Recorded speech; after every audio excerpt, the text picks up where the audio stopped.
New World Library presents Practicing the Power of Now, written and read by Eckhart Tolle. The beginning of freedom is the realization that you are not the thinker. The moment you start watching the thinker, a higher level of consciousness becomes activated. You then begin to realize that there's a vast realm of intelligence beyond thought, that thought is only a tiny aspect of that intelligence. You also realize that all the things that truly matter, beauty, love, creativity, joy, inner peace, arise from beyond the mind. You begin to awaken.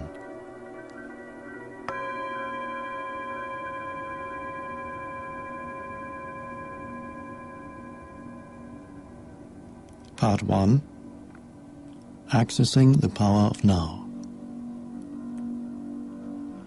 When your consciousness is directed outward, mind and world arise. When it is directed inward, it realizes its own source and returns home into the unmanifested. Chapter 1. Being and Enlightenment. There is an eternal, ever-present one life, beyond the myriad forms of life that are subject to birth and death. Many people use the word God to describe it. I often call it being. The word being explains nothing, but nor does God. Being, however, has the advantage that it is an open concept. It does not reduce the infinite invisible to a finite entity. It is impossible to form a mental image of it. Nobody can claim exclusive possession of being. It is your very presence, and it is immediately accessible to you as the feeling of your own presence. So it is only a small step from the word being to the experience of being. Being is not only beyond, but also deep within every form, as its innermost invisible and indestructible essence. This means that it is accessible to you now as your own deepest self, your true nature. But don't seek to grasp it with your mind. Don't try to understand it. You can know it only when the mind is still. When you are present, when your attention is fully and intensely in the now, being can be felt, but it can never be understood mentally. To regain awareness of being and to abide in that state of feeling realization is enlightenment.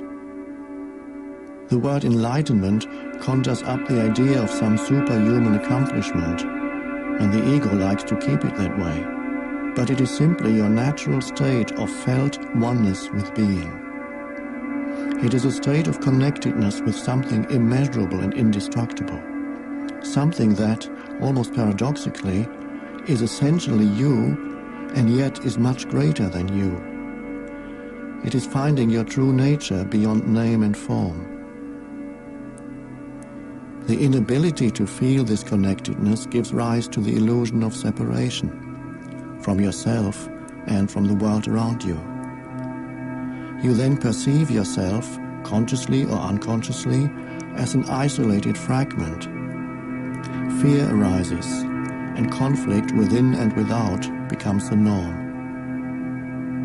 The greatest obstacle to experiencing the reality of your connectedness is identification with your mind, which causes thought to become compulsive. Not to be able to stop thinking is a dreadful affliction, but we don't realize this because almost everybody is suffering from it, so it is considered normal. This incessant mental noise prevents you from finding that realm of inner stillness that is inseparable from being. It also creates a false, mind-made self that casts a shadow of fear and suffering. Identification with your mind creates an opaque screen of concepts, labels, images, words, judgments, and definitions that blocks all true relationship. It comes between you and yourself, between you and your fellow man and woman, between you and nature, between you and God. It is this screen of thought that creates the illusion of separateness, the illusion that there's you and a totally separate other. You then forget the essential fact that underneath the level of physical appearances and separate forms, you are one with all that is. The mind is a superb instrument if used rightly. Used wrongly, however, it becomes very destructive. To put it more accurately, it is not so much that you use your mind wrongly. You usually don't use it at all. It uses you. This is the disease. You believe that you are your mind. This is the delusion. The instrument has taken you over. It's almost as if you were possessed without knowing it, and so you take the possessing entity to be yourself. The beginning of freedom is the realization that you are not the possessing entity, the thinker. Knowing this enables you to observe the entity. The moment you start watching the thinker, a higher level of consciousness becomes activated. You then begin to realize that there's a vast realm of intelligence beyond thought. That thought is only a tiny aspect of that intelligence. You also realize that all the things that truly matter, beauty, love, creativity, joy, inner peace, arise from beyond the mind. You begin to awaken.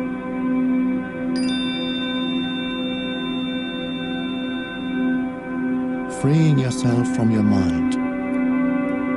The good news is that you can free yourself from your mind. This is the only true liberation. You can take the first step right now. Start listening to the voice in your head as often as you can. Pay particular attention to any repetitive thought patterns. Those old tapes that have been playing in your head perhaps for many years. This is what I mean by watching the thinker, which is another way of saying, listen to the voice in your head, be there as the witnessing presence. When you listen to that voice, listen to it impartially. That is to say, do not judge. Do not judge or condemn what you hear, for doing so would mean that the same voice has come in again through the back door. You will soon realize, there is the voice, and here I am listening to it, watching it. This I am realization, this sense of your own presence, is not a thought. It arises from beyond the mind. So, when you listen to a thought, you are aware not only of the thought, but also of yourself as the witness of the thought. A new dimension of consciousness has come in. As you listen to the thought, you feel a conscious presence, your deeper self, behind or underneath the thought, as it were. The thought then loses its power over you and quickly subsides, because you are no longer energizing the mind through identification with it. This is the beginning of the end of involuntary and compulsive thinking.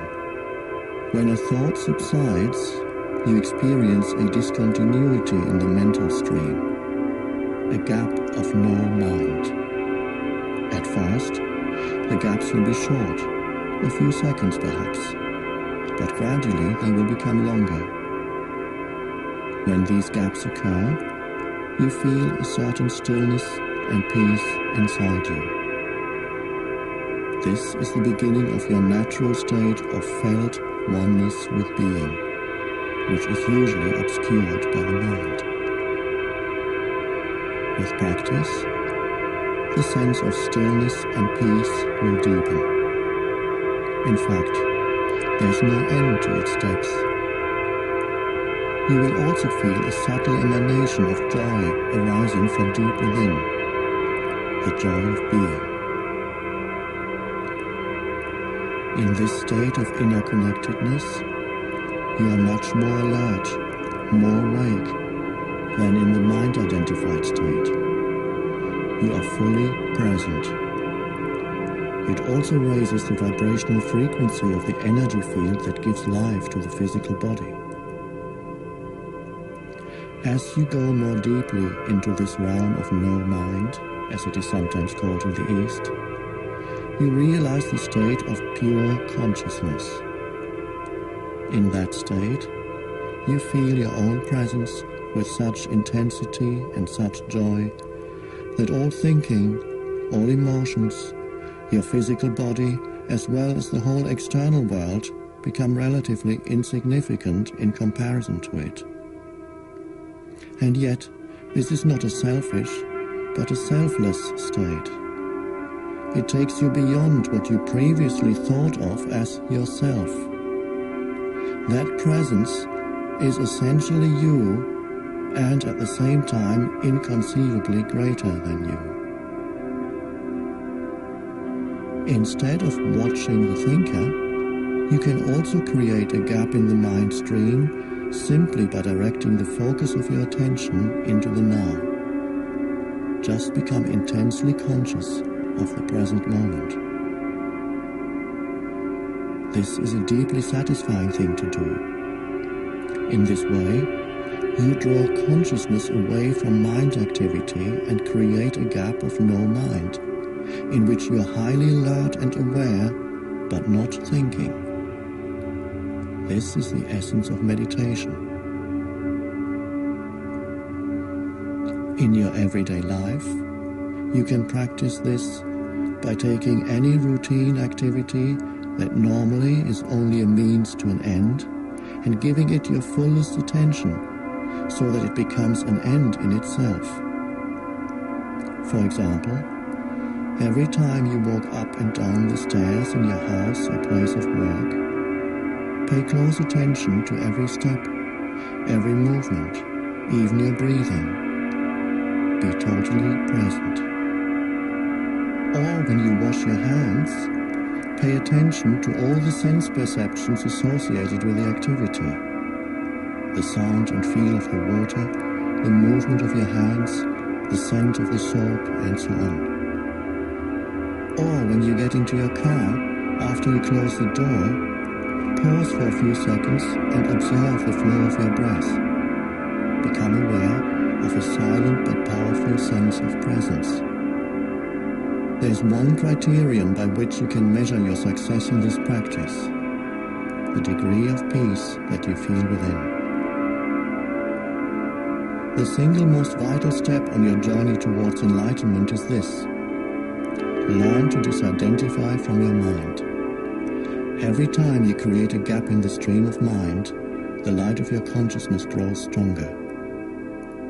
One day you may catch yourself smiling at the voice in your head, as you would smile at the antics of a little child. This means that you no longer take the content of your mind all that seriously, as your sense of self does not depend on it.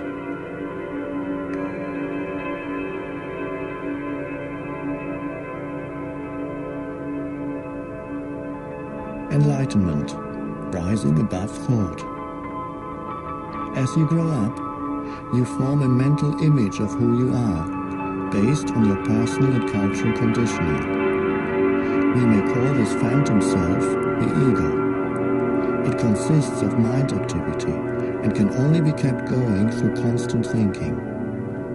The term ego means different things to different people, but when I use it here, it means a false self, created by unconscious identification with the mind. To the ego, the present moment hardly exists. Only past and future are considered important. This total reversal of the truth accounts for the fact that in the ego mode, the mind is so dysfunctional. It is always concerned with keeping the past alive, because without it, who are you? It constantly projects itself into the future to ensure its continued survival and to seek some kind of release or fulfillment there. It says, one day, when this, that, or the other happens, I'm going to be okay, happy, at peace.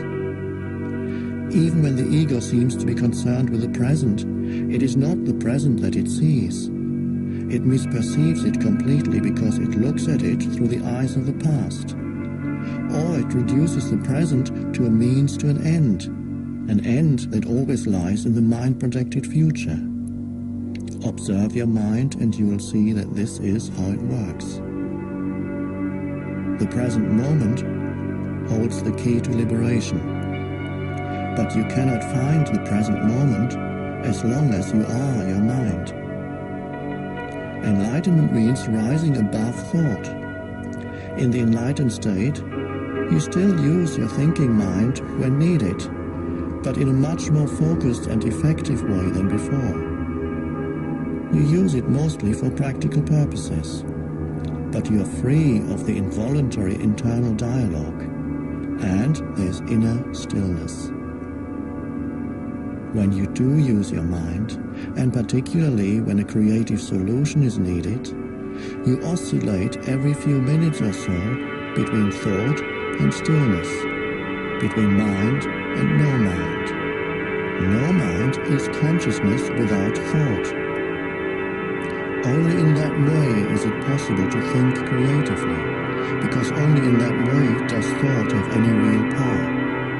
Thought alone, when it is no longer connected with a much vaster realm of consciousness, quickly becomes barren, insane, destructive.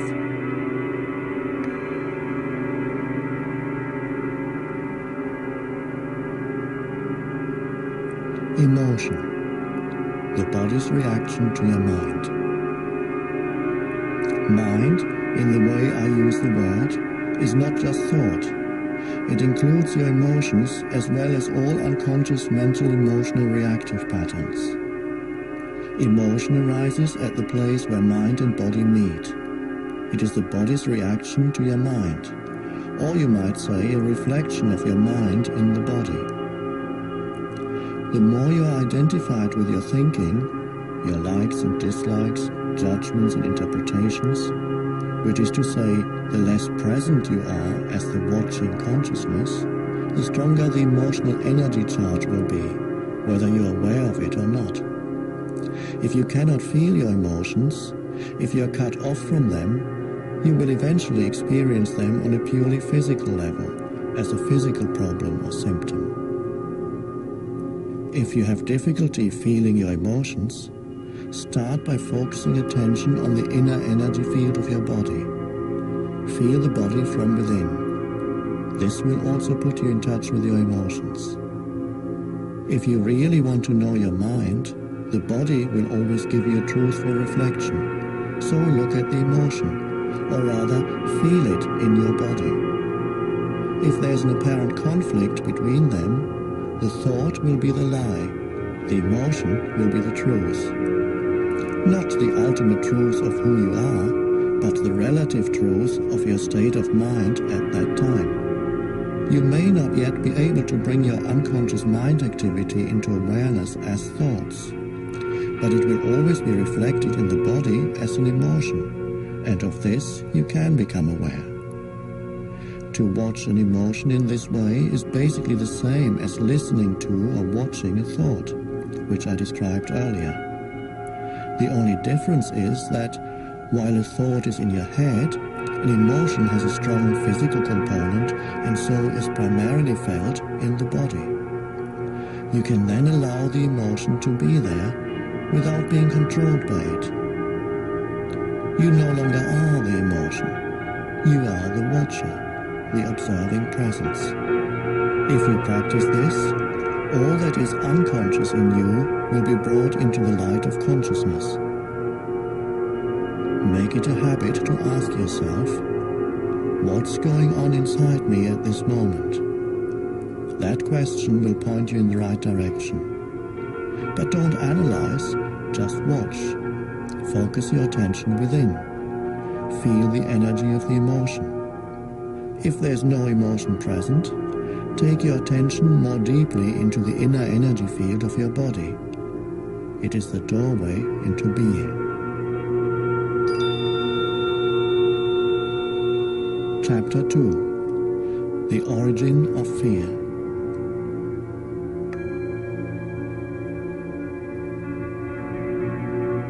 The psychological condition of fear is divorced from any concrete and true immediate danger. It comes in many forms: unease, worry, anxiety, nervousness, tension, dread, phobia, and so on. This kind of psychological fear is always of something that might happen, not of something that is happening now. You are in the here and now, while your mind is in the future. This creates an anxiety gap. And if you are identified with your mind and have lost touch with the power and simplicity of the now, that anxiety gap will be your constant companion. You can always cope with the present moment, but you cannot cope with something that is only a mind projection. You cannot cope with the future. Moreover, as long as you are identified with your mind, the ego runs your life. Because of its phantom nature, and despite elaborate defense mechanisms, the ego is very vulnerable and insecure, and it sees itself as constantly under threat. This, by the way, is the case even if the ego is outwardly very confident. Now remember that an emotion is the body's reaction to your mind. What message is the body receiving continuously from the ego, the false mind-made self? Danger, I'm under threat. And what is the emotion generated by this continuous message? Fear, of course. Fear seems to have many causes. Fear of loss, fear of failure, fear of being hurt, and so on. But ultimately, all fear is the ego's fear of death, of annihilation. To the ego, death is always just around the corner. In this mind-identified state, fear of death affects every aspect of your life. For example, even such a seemingly trivial and normal thing as the compulsive need to be right in an argument and make the other person wrong, defending the mental position with which you have identified, is due to the fear of death. If you identify with a mental position, then if you are wrong, your mind-based sense of self is seriously threatened with annihilation. So you, as the ego, cannot afford to be wrong. To be wrong is to die. Wars have been fought over this, and countless relationships have broken down. Once you have disidentified from your mind, whether you are right or wrong makes no difference to your sense of self at all. So the forcefully compulsive and deeply unconscious need to be right, which is a form of violence, will no longer be there. You can state clearly and firmly how you feel or what you think, but there will be no aggressiveness or defensiveness about it. Your sense of self is then derived from a deeper and truer place within yourself, not from the mind. Watch out for any kind of defensiveness within yourself. What are you defending? An illusory identity, an image in your mind, a fictitious entity.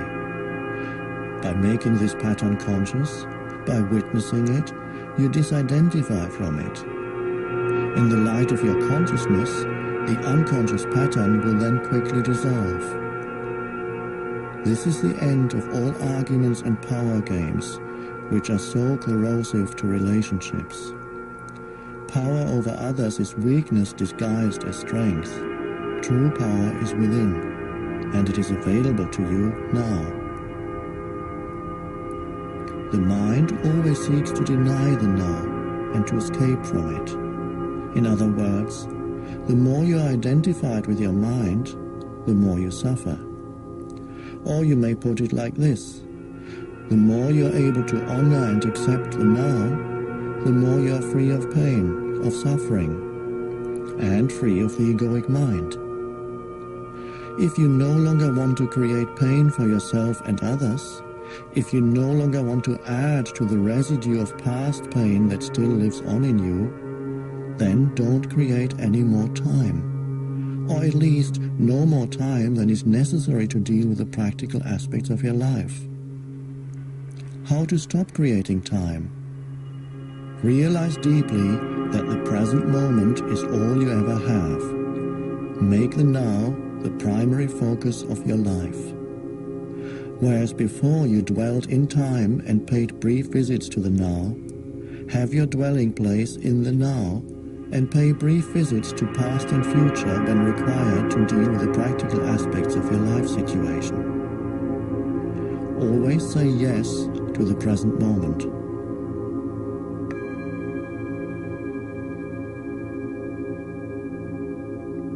End the delusion of time. Here's the key. End the delusion of time. Time and mind are inseparable. Remove time from the mind and it stops, unless you choose to use it. To be identified with your mind is to be trapped in time, the compulsion to live almost exclusively through memory and anticipation. This creates an endless preoccupation with past and future and an unwillingness to honor and acknowledge the present moment and allow it to be. The compulsion arises because the past gives you an identity, and the future holds the promise of salvation, of fulfillment in whatever form. Both are illusions. The more you are focused on time, past and future, the more you miss the now, the most precious thing there is. Why is it the most precious thing? Firstly, because it is the only thing. It's all there is. The eternal present is the space within which your whole life unfolds, the one factor that remains constant. Life is now. There was never a time when your life was not now, nor will there ever be. Secondly, the now is the only point that can take you beyond the limited confines of the mind. It is your only point of access into the timeless and formless realm of being. Have you ever experienced, done, thought, or felt anything outside the now? Do you think you ever will? Is it possible for anything to happen or be outside the now? The answer is obvious, is it not? Nothing ever happened in the past. It happened in the now. Nothing will ever happen in the future. It will happen in the now.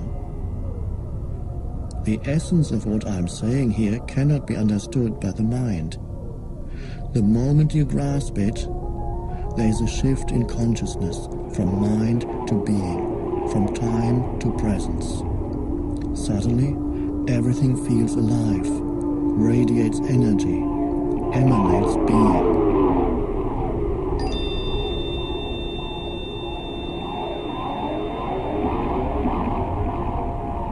Chapter 3. Entering the Now.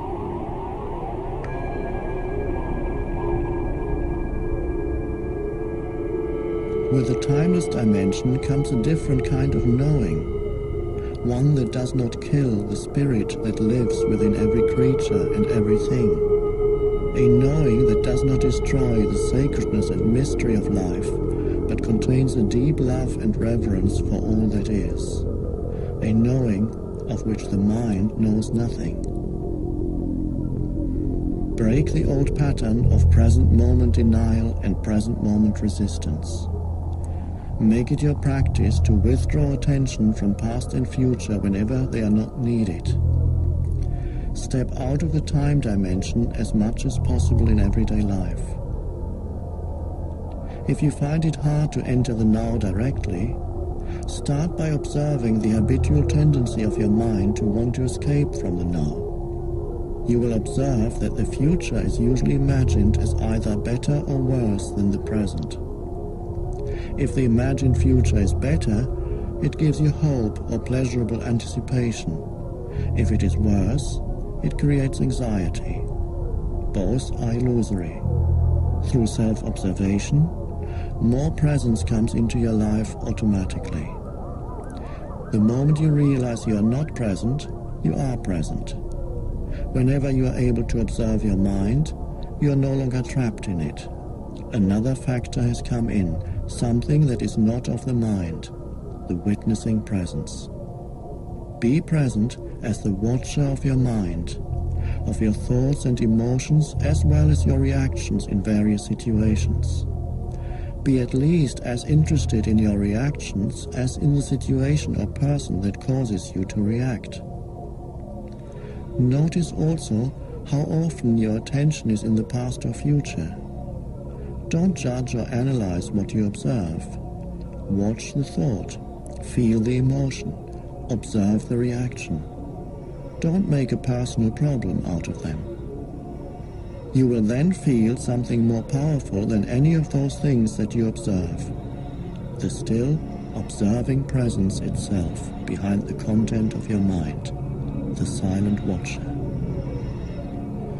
Intense presence is needed when certain situations trigger a reaction with a strong emotional charge, such as when your self-image is threatened, a challenge comes into your life that triggers fear, things go wrong, or an emotional complex from the past is brought up.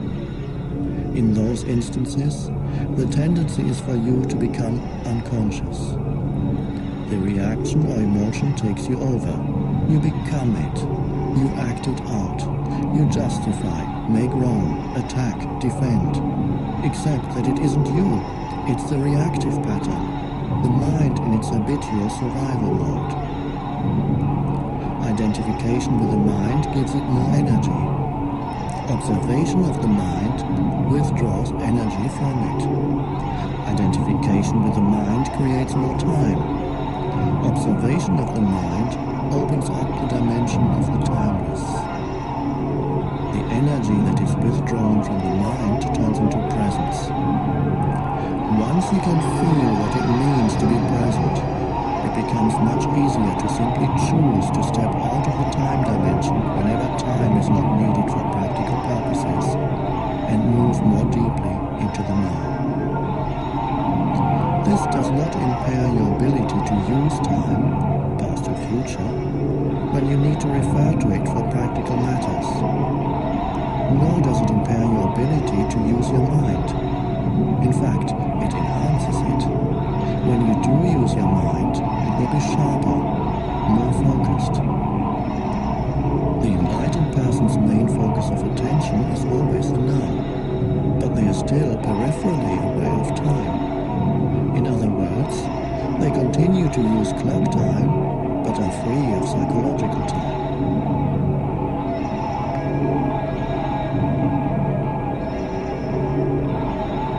Letting go of psychological time. Learn to use time in the practical aspects of your life. We may call this clock time, but immediately return to present moment awareness when those practical matters have been dealt with.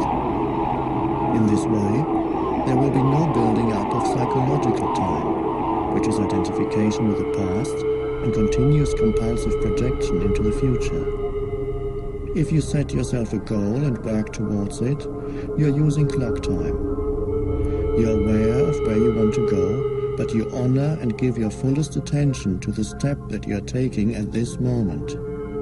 If you then become excessively focused on the goal, perhaps because you're seeking happiness, fulfillment, or a more complete sense of self in it, the now is no longer honored.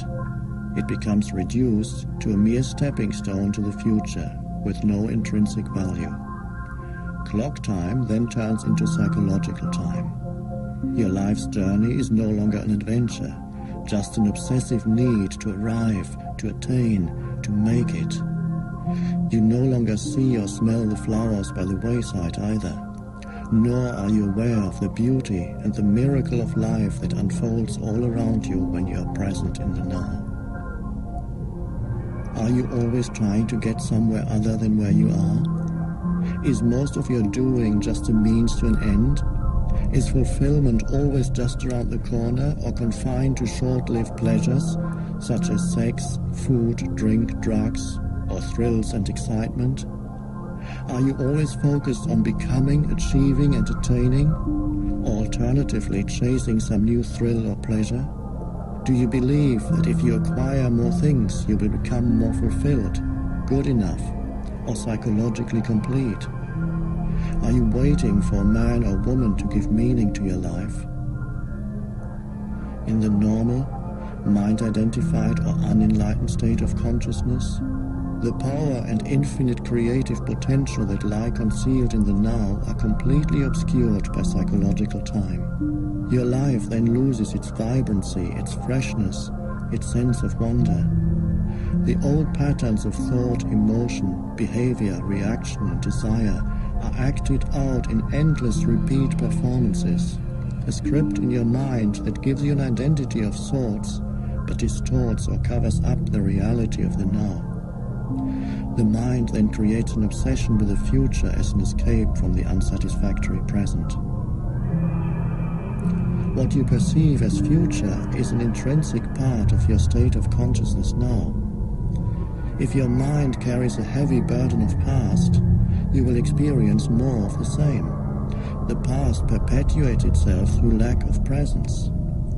The quality of your consciousness at this moment is what shapes the future, which of course can only be experienced as the now. If it is the quality of your consciousness at this moment that determines the future, then what is it that determines the quality of your consciousness? Your degree of presence. So the only place where true change can occur and where the past can be dissolved is the now. You may find it hard to recognize that time is the cause of your suffering or your problems. You believe that they are caused by specific situations in your life, and seen from a conventional viewpoint, this is true. But until you have dealt with the basic problem-making dysfunction of the mind, its attachment to past and future and denial of the now, problems are actually interchangeable. If all your problems or perceived causes of suffering or unhappiness were miraculously removed for you today, but you had not become more present, more conscious, you would soon find yourself with a similar set of problems or causes of suffering, like a shadow that follows you wherever you go. Ultimately, there's only one problem: the time-bound mind itself. There is no salvation in time. You cannot be free in the future. Presence is the key to freedom, so you can only be free now.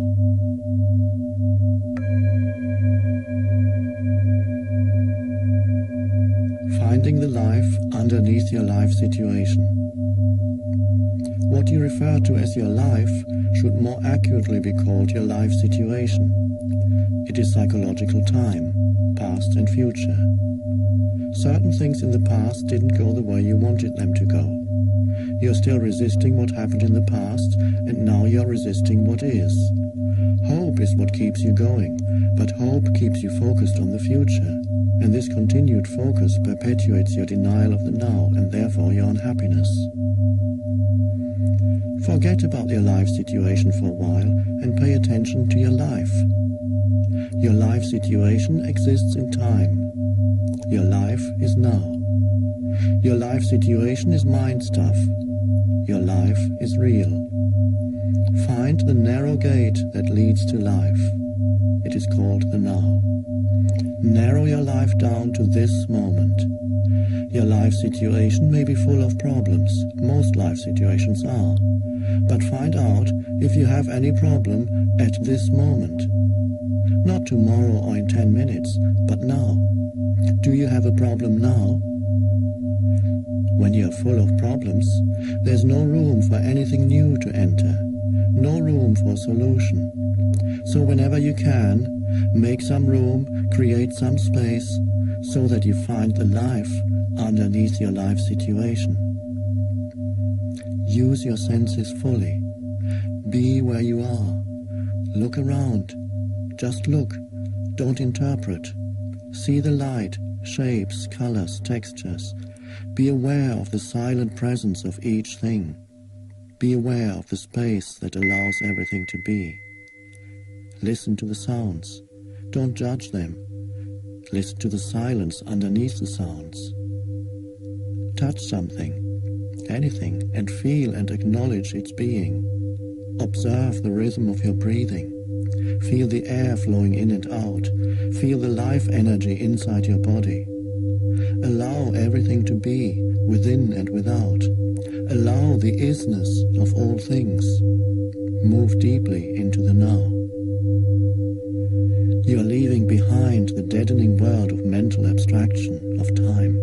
You are getting out of the insane mind that is draining you of life energy, just as it is slowly poisoning and destroying the earth. You are awakening out of the dream of time into the present.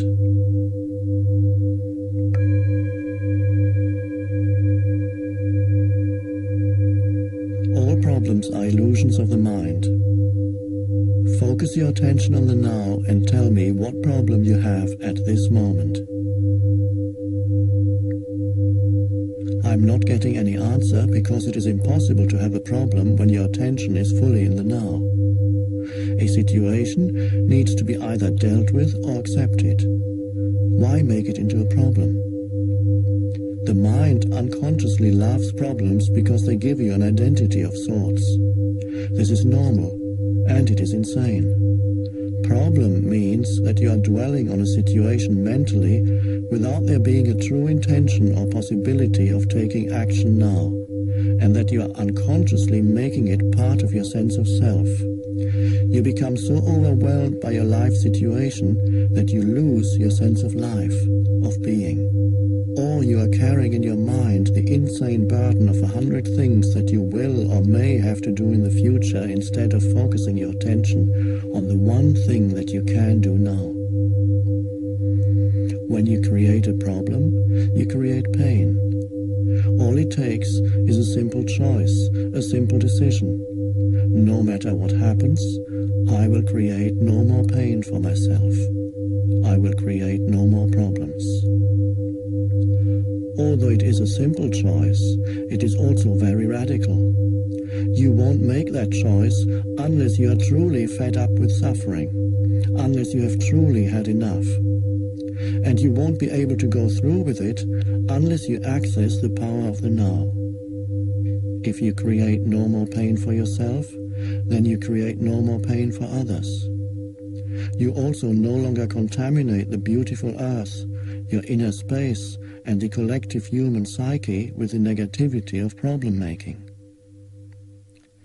Should a situation arise that you need to deal with now, your action will be clear and incisive if it arises out of present moment awareness.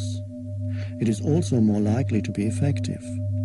It will not be a reaction coming from the past conditioning of your mind, but an intuitive response to the situation.